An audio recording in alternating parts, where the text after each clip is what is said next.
하나님 말씀 함께 보겠습니다. 오늘 우리에게 주시는 말씀은 누가복음 19장 1절로 10절까지의 말씀입니다. 신약성경 127면 누가복음 19장 1절로 10절 말씀.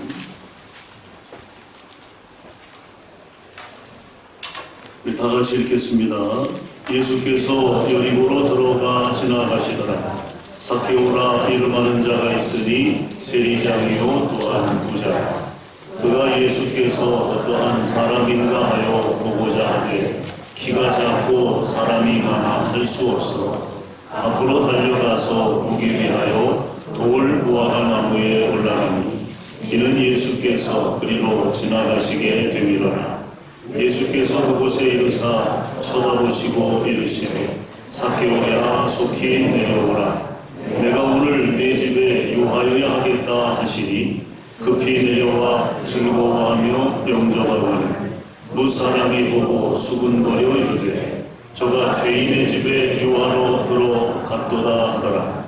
삭개오가 서서 주께 여짜오되 주여 보시옵소서. 내 소유의 절반을 가난한 자들에게 주겠사오며 만일 누구의 것을 속여 빼앗은 일이 있으면 네 갑절이나 갚겠나이다. 예수께서 이르시되 오늘 구원이 이 집에 이르렀으니 이 사람도 아브라함의 자손이미로다. 인자가 온 것은 잃어버린 자를 찾아 구원하려 함이니라. 아멘. 옆 사람과 인사 나누겠습니다. 오늘도 하나님의 큰 은혜가 당신에게 임하시길 바랍니다. 이렇게 인사 나누시고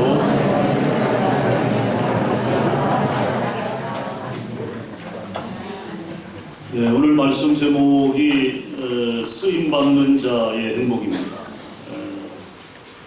오늘 우리가 읽은 대로 누가복음 19장에는 이제 삭개오와 관련된 말씀이 기록되어 있죠. 오늘 이 말씀을 통해서 여러분 또 새롭게 도전받는 그런 시간이 되었으면 좋겠습니다. 무한 경쟁의 현대 사회에서 가장 중요한 자산, 여러분 뭐라고 생각하십니까? 저는 사람이라고 생각을 합니다. 사람. 어떤 지리적인 환경이나 여건, 또 유무형의 자산들 다 중요하죠. 다 중요하죠. 하지만 그 중에서 제일 중요한 것은 바로 퍼슨, 사람이라고 하는 것입니다. 어떤 사람을 만나고 어떤 사람을 세우느냐에 따라서 좁게는 성과적 결과가 달라지고요, 넓게는 인류의 역사가 달라질 수 있기 때문입니다. 그래서 우리 사회 안 여기저기에서 사람을 찾기 위해 혈안이 되어 있지 않습니까? 대학은 이제 곧 있을 수능을 통해서 혹은 면접을 통해서 영재를 찾고 수재를 찾습니다. 기업이나 정부도 마찬가지죠. 각종 고시와 면접 또 선발 시스템을 통해서 준비된 인재를 찾는다는 것입니다. 사람을 찾는 겁니다. 사람. 그뿐입니까? 정치 정당에서도 이제 문재인 정부의 그 다음 이제 정권을, 그 대권을 누가 이어갈 것이냐, 거기에 지금 관심을 두고 차기 대권 주자로 누구를 세우느냐에 촉각을 곤두세우고 사람 찾기에 분주함을 봅니다. 뭐 스포츠계는 뭐 더 말할 거 없죠. 뭡니까? 사람이 중요하다는 것입니다. 그러므로 실력을 갖춘 훌륭한 인재는 어디서나 환영을 받기 때문에 젊은이들은 세상에서 자기 존재의 가치를 높이기 위해 스펙 쌓는 일에 목숨을 거는 것이 아닐까요? 그러나 세상의 기준에 미치지 못할 때 그들이 맞닥뜨릴 그 현실은 너무나 냉혹하다는 것입니다. 일자리가 없어서 일하고 싶은데 일자리를 얻지 못해서 방황하는 젊은이들이 얼마나 많습니까? 1등한 사람만 인정받지 않습니까? 금메달 딴 선수만 스포트라이트를 받지 않습니까? 실력이 있는 사람만 대접받는다는 거죠. 이것이 우리 사회의 단면입니다. 그러다 보니 사회가 균형을 잃게 되고 편견의 부조화로 인한 갈등과 반목이 야기되어지는 것입니다. 여러분, 2등, 3등은 중요하지 않습니까? 은메달, 동메달 딴 선수들도 훌륭하고 귀하지 않느냐는 거죠. 그러므로 우리가 기억해야 할 것은 하나님의 창조의 섭리 안에 세상 만물이 높고 낮음과 넓고 좁음의 상호 조화를 이루고 있는 것처럼 인간의 존재 가치도 마찬가지다. 어떤 위치나 자리에 있는 것이 아니라는 것입니다. 다시 말해서 무엇이 되느냐가 중요한 것이 아니라 어떻게 쓰임받느냐가 중요한 것입니다. 성공하는 것이 중요한 게 아니에요. 어떻게 쓰임받느냐가 중요한 것입니다. 부자가 되는 것이 중요한 것이 아닙니다. 합격하는 것이 중요한 것이 아니에요. 승진하는 것이 중요한 것이 아닙니다. 어떻게 쓰임받느냐, 그것이 중요한 거예요. 교회가 점점 사람들이 많이 모여서 부흥되고 큰 교회가 되고 재정이 늘어나고, 여러분, 그게 중요한 게 아니에요. 그 교회가 어떤 역할을 하느냐, 어떻게 쓰임받느냐, 그게 중요하다는 것입니다. 사실 우리는 무엇이 되기 위해 혈안이 되어 살아가고 있지 않습니까? 그러다 보니 과정은 무시돼요. 중요하지 않아요. 뭐만 이루면 돼요? 목적만 이루면 되는 거예요. 그러다가 안 되면 마치 세상이 끝난 것처럼 절망하고 낙심하고 결국 생을 포기하는 이들도 있지 않습니까? 혹 여러분은 어떻습니까? 지금까지 무엇이 되기 위해 살아오셨나요? 아니면 어떻게 쓰임받을 것인가를 위해 살아오셨나요? 오늘 본문의 삭개오는요, 무엇이 되기 위해 살았던 자기중심적인 사람의 전형입니다. 삭개오는 무엇이 되기 위해 살았던 사람이에요. 그는 부자가 되고자 했습니다. 그의 직업은 그 목적을 위한 최선의 선택이었던 것입니다. 세리잖아요. 세리, 세관, 세금을 걷는 세관원 아닙니까? 세리장 아닙니까? 그리고 백성들의 고열을 짜내는 부정한 방법을 통해서 그는 드디어 엄청난 부자가 됐어요. 사실 여러분이 삭개오라고 하는 이름은 얼마나 좋은 이름인지 몰라요. 이 이름의 뜻은요, 의로운 자라는 뜻입니다. 깨끗한 자, 그게 이 삭개오라고 하는 그 이름의 뜻이에요. 정결한 자. 그러니까 이름은 얼마나 좋습니까? 이름은. 그런데 삭개오의 삶은 어떠했습니까? 그 이름하고는 전혀 걸맞지 않은 삶을 사는 것입니다. 의롭지 않았어요. 깨끗하지 않았어요. 정결하지 않았습니다. 장부를 부풀리고 세금 고지서를 고쳐서 남의 돈을 착복합니다. 그래서 그는 부자가 됐어요. 호요식하며 살게 되었습니다. 목표를 이루었으니 만족했습니다. 행복했습니다.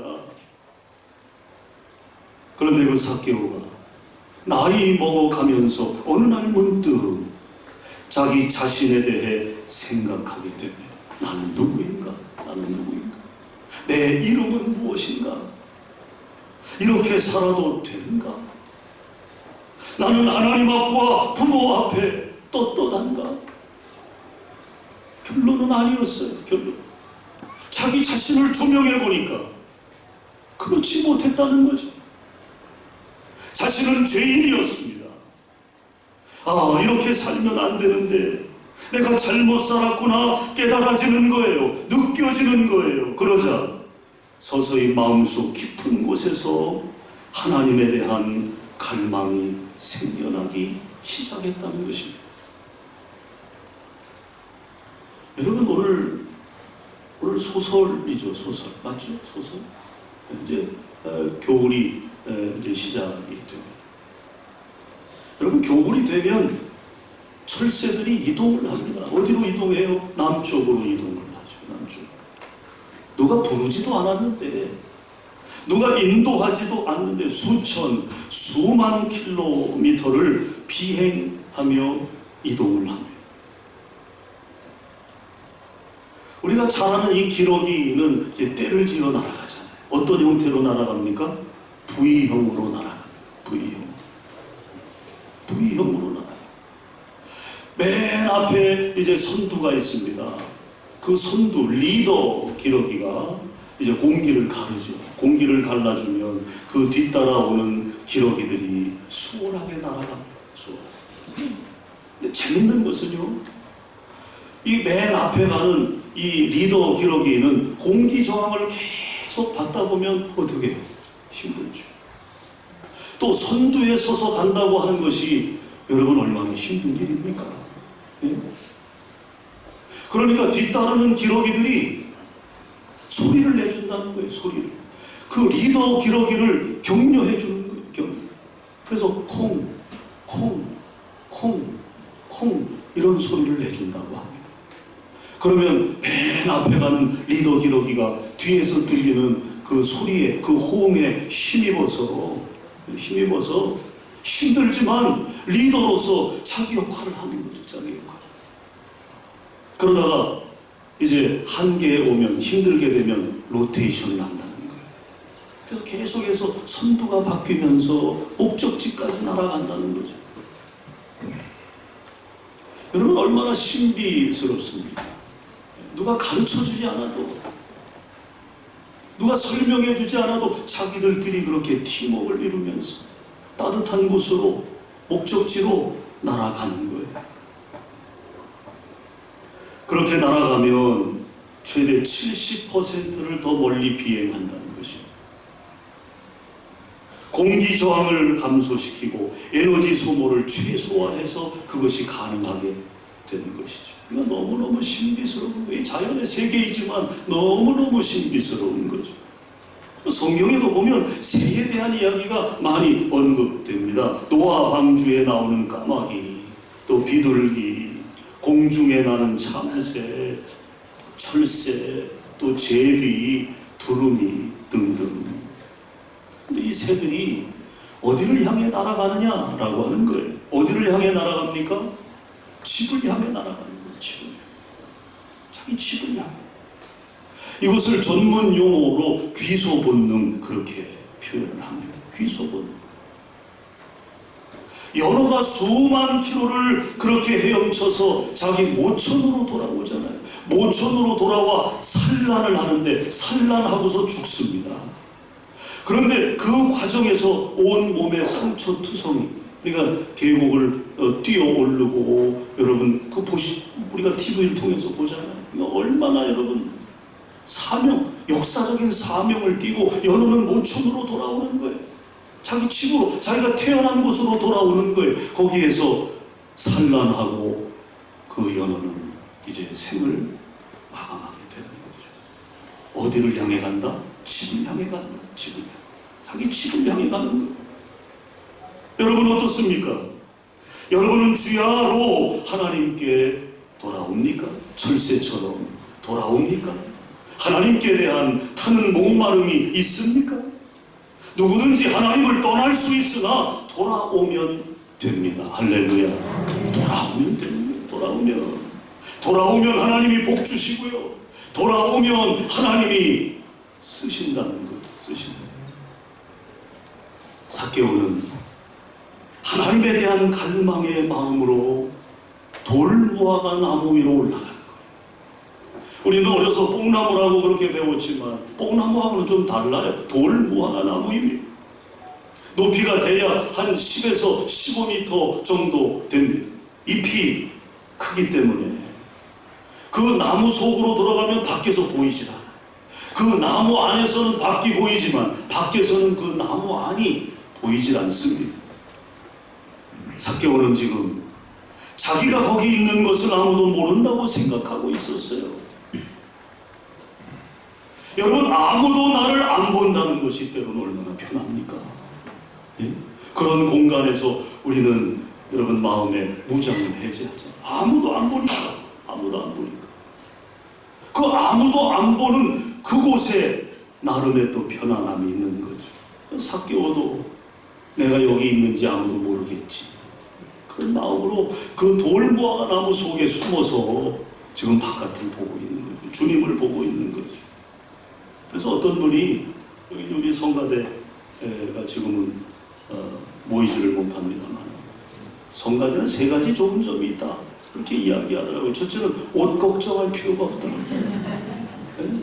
옷 걱정할 필요가 없다. 왜? 왜요? 가운 입으니까. 가운 입으니까. 두 번째는 자리 걱정할 필요가 없대요. 회중석이 다 차도 어디는 비어있어요? 성가대석은 비어있어요. 내 자리는 늦게 와도 있는 거니까. 세 번째가 중요합니다. 설교 시간에 목사님의 시선을 피할 수 있다. 벌써 이쪽에 있으니까 저도 이렇게 전면을 볼 거 아닙니까? 목사님의 시선을 피할 수 있다. 그래서 약간 졸아도 좋다. 졸지 마세요. 네. 그러나 여러분, 그것은 착각입니다. 왜? 누가 보고 계세요? 하나님이 보고 계시죠. 주님이 보고 계시죠. 오늘 본문 5절 보면 삭개오는 아무도 자기가 거기 있는 줄 모를 줄 알았어요. 5절 보시면 예수께서 그곳에 있는 사람 어떻게 하셨어요? 쳐다보셨다. 예수님이 보고 계신 거예요. 그 안에 아무도 모를 줄 알았는데 누구는 아시는 거예요? 주님은 아시는 거예요. 거기 삭개오가 그 나무 안에 숨어 있는 것을 아셨다는 거죠. 삭개오야, 속히 내려오라. 내가 오늘 네 집에 유하여야 하겠다. 돌무화과 나무 그 잎사귀 속에 감추인 삭개오를 알아보신 예수님. 누가 삭개오가 거기 있다고 일러줬을까요? 삭개오 본인이 예수님에게 귀뜸해서 아셨을까요? 아니면 제자들이 얘기해서 주님이 아셨을까요? 아닙니다. 아무도 말한 사람이 없었어요. 그런데도 예수님은 아셨다. 예수님은 삭개오의 이름을 부를 뿐만 아니라 그 집에 들어갔습니다. 예수님은 그날 밤 그 집에서 주무시면서 그와 대화를 하셨어요. 긴 밤 주님은 삭개오와 대화하셨을 겁니다. 여러분, 예수님이 삭개오와 더불어 이처럼 길게 교제하신 이유가 뭘까요? 그것은 하나님이 쓰시기 위해서는 반드시 치유되어야 하기 때문입니다. 삭개오 안에 치유되어야 할 부분들이 많이 있었던 거죠. 그것을 고치기 위해서, 그것을 회복시키시기 위해서 주님은 그렇게 장시간 하룻밤을 삭개오의 집에 유하시면서 그를 치유하셨다는 거예요. 그러므로 우리가 하나님께 쓰임받는다는 것은 어떤 일시적인 감정이나 느낌으로 되는 것이 결코 아니라는 것입니다. 주님과의 깊은 교제가 필요한 줄로 믿습니다. 때로는 장시간을 할애해서 주님과의 영적인 만남이 필요한 것입니다. 예수님 앞에 선 삭개오, 주님과의 깊은 교제 속에서 그는 무엇을 발견하고 무엇을 깨달았을까요? 그것은 바로 죄책감과 수치심이라고 하는 것입니다. 그날 밤 삭개오는 주님과의 만남 속에서 이 두 가지를 깨달았다는 거죠. 그것을 발견했다는 거죠. 죄책감, 수치감. 여러분, 죄책감은요, 우리가 하나님 앞에 설 때 자연스럽게 느끼는 피조물의 감정이에요. 우리가 아무리 죄 용서받고 하나님의 자녀가 되었어도 피조물은 피조물입니다. 아무리 잘 살아도 우리는 죄인이며 연약한 인간이라는 거죠. 언제 넘어질지 모르고, 언제 죄 지을지 모르고 연약한 인간이에요. 저만 그런지는 모르겠지만 가끔씩 이렇게 운전하고 가다 보면 경찰차가 사이렌을 울리고 뒤따라올 때가 있어요. 그러면 잘못한 게 없어도 괜히 심쿵합니다. 좀 안 그럽니까? 예? 잘못한 게 없어도 왠지 경찰이 이렇게 다가오면 뭔가 이렇게 좀 움찔하는 게 있잖아요. 그런 것처럼 우리가 하나님 앞에 설 때 죄의식을 갖게 되는 것은 당연하다는 거예요. 그러므로 죄책감은 우리를 하나님 앞에서 파멸시키는 감정이 아니라 하나님 앞에서 우리를 돌아보게 하는 감정이다. 그래서 죄책감이 필요한 거예요. 오늘 삭개오는 예수님과의 긴 밤 대화를 통해서 죄책감을 회복한 것입니다. 수치심을 회복한 것입니다. 하나님 앞에서 자기 자신을 돌아볼 수 있는 감정을 삭개오는 회복하게 되었던 거죠. 여러분, 예수님께 나올 때 죄인이라는 고백과 함께 나옵니까? 예수님이 기뻐하시는 사람은 어떤 사람입니까? 영혼의 통증을 자주 느끼는 사람을 주님은 기뻐하시다. 그래서 프란시스코 수도의 신부였던 그레쉘이라고 하는 분이 이런 말을 했습니다. 성인은 그러니까 아주 그 성스럽고 뭔가 이렇게 영성이 깊은 그런 성인은 우리보다 더욱 자주 회개하는 죄인입니다. 그런 말을 했어요. 성인이라고 해서 죄가 없는 것이 아니에요. 성인이나 범인이나 똑같은 죄인입니다. 그러나 차이가 있다면 범인은 그저 평범한 사람은 자기 죄를 덜 느끼는 죄인이고 성인은 자기 죄를 더 자주 느끼는 죄인이라는 거죠. 아마 우리 장로님들 여기 계시지만 신앙의 연조가 깊어지면 깊어질수록 더 하나님 앞에 두려운 마음이 커질 거예요. 오늘도 저 뒤에서 임례송을 부르기 전에 기도하잖아요. 우리가. 기도할 때 여러분 저 현관에서 서서 성경책을 들고 예배를 집례하기 위해 들어올 때 여러분 가슴이 얼마나 뛰는지 심장이 두근두근. 그래서 저기서 서서 저는 기도하는 거예요. 하나님, 오늘 주의 종이 하나님의 말씀을 대언하는데 잘못된 말씀 한마디도 하지 않도록 제 입술을 주장하여 주시옵소서. 두려운 거죠. 이 자리에 서서 엉뚱한 이야기 하지 않을까 두려운 거죠. 여러분들이 신앙이 깊어지면 깊어질수록 더 그런 거예요. 더 하나님이 두렵습니다.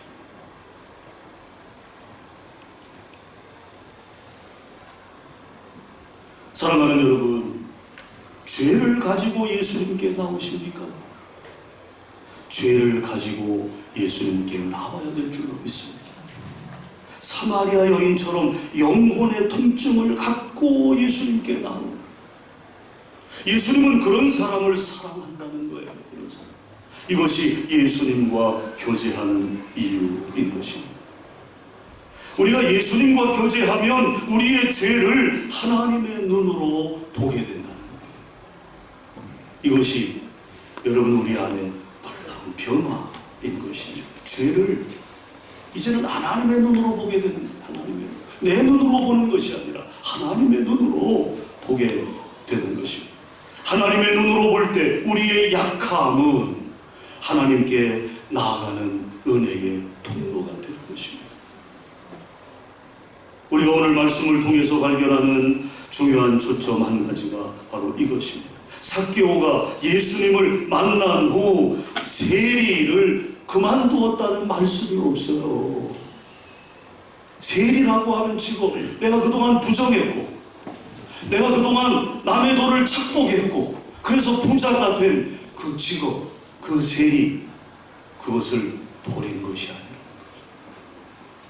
그 직업을 내려놓은 것이 아니라고 하는 것입니다. 우리가 삭개오와 관련된 말씀을 아무리 눈을 비비고 찾아봐도 그가 세리를 그만두었다는 말씀이 없습니다. 삭개오는 예수님 만나고 직장을 그만두고 신학교 간 것이야. 신학교 간 것이야. 직장 안에서 신실한 하나님의 사람이 된 줄로 믿으시기 바랍니다. 직장을 바꾸는 것보다 근본적인 것은 뭐냐? 자기를 바꾸는 거죠. 자기를.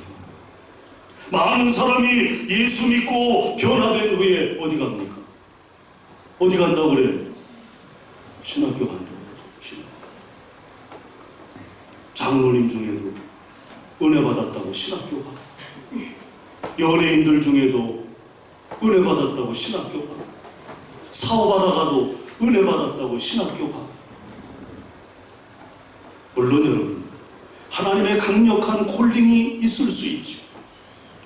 그러나 너무 감정에 치우쳐서 마치 그것이 하나님이 주의 종으로 목회자로 부르시는가 보다 그렇게 해서 섣불리 삶의 자리를 바꾸는 이들이 더러 있음을 보게 됩니다.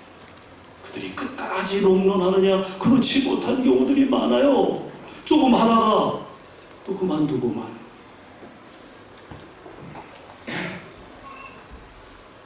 여러분, 예수 믿고 변화됐다고 다 신학교 가면 누가 공무원 합니까?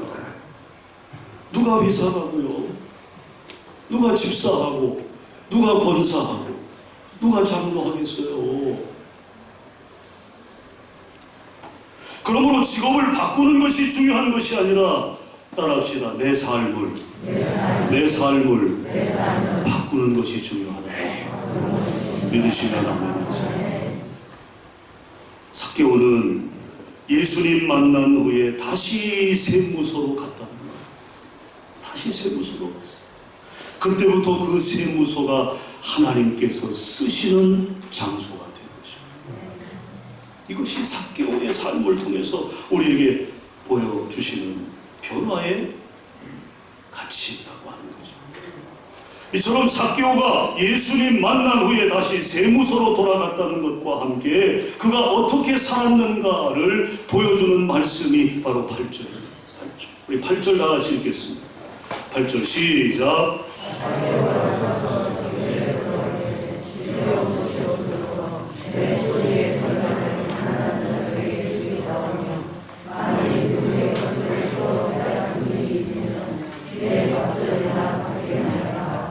아멘. 자, 여러분, 예수님 만난 후에도 삭개오는 돈을 벌지 않고 살지는 않았다는 거죠. 다만 돈에 대한 뭐가 바뀐 거예요? 관점이 바뀐 거예요. 돈에 대한 태도가 바뀐 거예요. 돈은 하나님의 것이다. 할렐루야. 이게 삭개오의 삶의 변화인 거죠. 돈은 자기 것이었어요. 그것이 자기 목적을 이루는 도구였고 그래서 필요했던 것이었어요. 그러나 이제는 아닙니다. 아닙니다. 돈은 이제 내 것이 아니에요. 하나님의 것이에요. 그래서 자기 돈을 남에게 주겠다고 오늘 8절에 소원하고 있는 것입니다.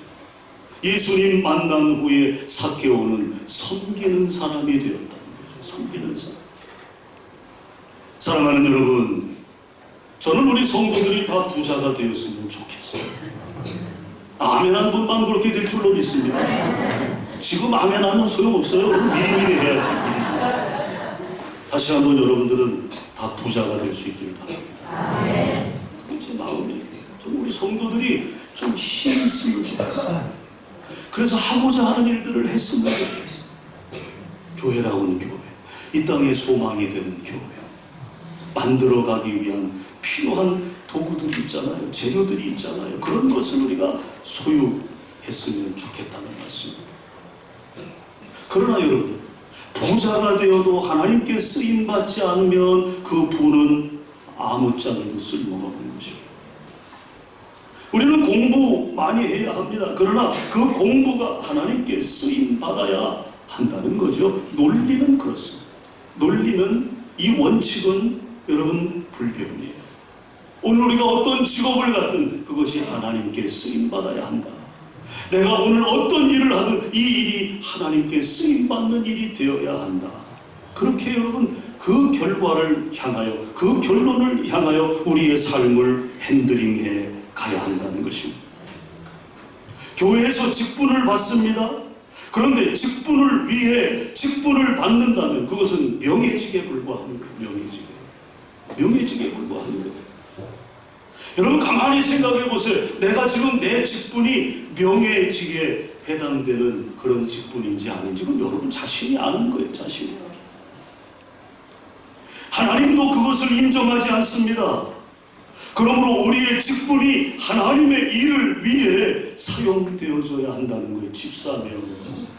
집사로서 우리가 교회 일을 통해서 하나님께 사용되어져야죠. 그래야 그게 온당한 직분이 되는 거죠. 권사면 권사로서의 직분을 감당하는 거예요. 이마에다가 직분만 붙이고 다니는 게 그게 직분이 아니다 이 말이에요. 여러분의 직분이 명예직이 되지 않기를 저는 바랍니다. 하나님이 여러분에게 직분을 맡겨주셨으면 그 직분을 통해서 하나님 기뻐하시는 일을 하라고 주신 거거든요. 액세서리로 붙이고 다니라고 주신 게 아니다 그 말입니다. 하나님께 사용받는 우리의 삶, 우리의 모습, 그것을 우리가 로망해야 되겠죠. 사랑하는 여러분, 간절히 바라기를 여러분을 부르시고 세우신 분 하나님 앞에 귀하게 쓰임받는 성도가 될 수 있기를 축원합니다. 그 쓰임에는 하나님이 우리에게 주시는 기쁨이 있어요. 하나님이 우리에게 주시는 행복이 있어요. 저는 여러분들이 그것을 누릴 수 있게 되시기를 다시 한번 주님의 이름으로 간절히 축원합니다. 기도하겠습니다. 사랑의 주님, 우리에게 거룩한 직분을 허락해 주시고 하나님의 사람으로서의 우리의 이름을 갖게 하신 것을 감사합니다. 하나님이 이 이름에 부끄럽지 않게 살기 원합니다. 삭개오처럼 주님을 만나고 변화되어 세상을 바라보는 관점이 달라지고 그가 일하는 일터가 하나님께 쓰임받는 일터가 되었듯이 오늘 우리도 우리의 가정이, 우리의 삶이, 또 우리 교회가 하나님께 쓰임받는 곳이 될 수 있도록 인도해 주시고 우리 자신 쓰임받는 자의 그 놀라운 행복을 누릴 수 있도록 역사해 주시옵소서. 예수님 이름으로 축복하며 기도합니다. 아멘.